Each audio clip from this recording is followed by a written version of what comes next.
Assalamualaikum warahmatullahi wabarakatuh. Saya Reni Anggriani Jusasni.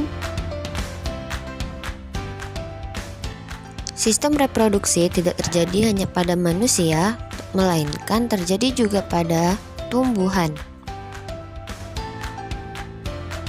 Di sini terdapat tumbuhan Bryophyta atau tumbuhan lumut. Tumbuhan ini biasa ditemui di tempat yang lembab. Bryophyta bereproduksi secara aseksual dan secara seksual. Berikut adalah siklus hidup pada Bryophyta. Pada tumbuhan lumut yang utuh memiliki rizoid, daun, seta, serta kapsul. Di kapsul terdapat calyptra dan operculum. Spora haploid yang jatuh di tempat lembab akan berkecambah menjadi protonema. Gametofit akan menghasilkan antheridium yang menghasilkan gamet jantan dan archegonium yang menghasilkan gamet betina. Fertilisasi antara gamet jantan dan gamet betina akan menghasilkan zigot diploid, kemudian zigot akan berkembang menjadi sporofit. Pada sporofit terdapat sporangium atau kotak spora. Di dalam sporangium terdapat sel-sel induk spora diploid yang akan mengalami pembelahan meiosis menjadi spora haploid.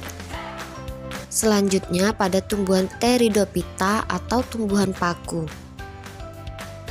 Reproduksi Pteridophyta yaitu secara aseksual dan seksual.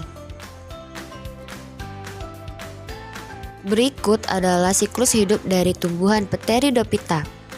Pada gametofitnya biasa disebut protalium yang berasal dari hasil perkecambahan spora yang haploid. Bentuk protaliumnya mirip dengan jantung, memiliki warna hijau yang selalu berdekatan pada bagian substrat dengan memanfaatkan rizoidnya. Di dalam protalium akan menghasilkan archegonium atau penghasil ovum dan antheridium atau penghasil spermatozoid.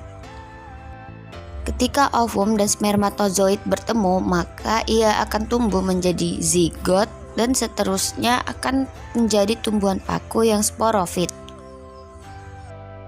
Sementara itu, daun yang fertil akan terbentuk sporangium atau kotak spora.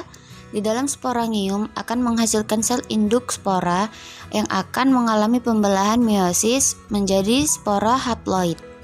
Jika sporangium pecah, maka seluruh spora akan keluar dan berterbangan ke tempat yang sesuai dengan kondisinya untuk berkecambah dan membentuk sporangium. Saat itu, maka siklus reproduksi dari tumbuhan paku akan terulang lagi. Selanjutnya adalah tumbuhan Gymnospermae.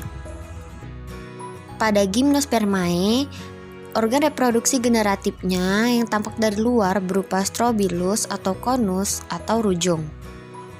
Berikut adalah siklus hidup pada Gymnospermae.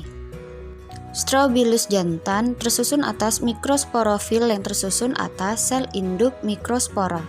Sel induk mikrospora akan mengalami meiosis menghasilkan 4 mikrospora.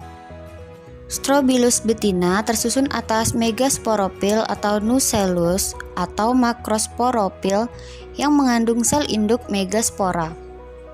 Sel induk megaspora membelah secara meiosis menghasilkan 4 megaspora. Penyerbukan pada Gymnospermae adalah peristiwa menempelnya serbuk sari pada liang bakal biji yang mengandung tetes-tetes penyerbukan. Serbuk sari selanjutnya membentuk buluh serbuk sari yang berkembang dari sel vegetatif ke dalam serbuk sari. Buluh serbuk sari tumbuh mengarah ke archegonium melalui mikrofil. Tumbuhan selanjutnya yaitu Angiospermae. Reproduksi Angiospermae yaitu secara seksual dan aseksual. Berikut adalah siklus hidup pada Angiospermae. Penyerbukan atau polinasi adalah proses menempelnya serbuk sari ke kepala putik.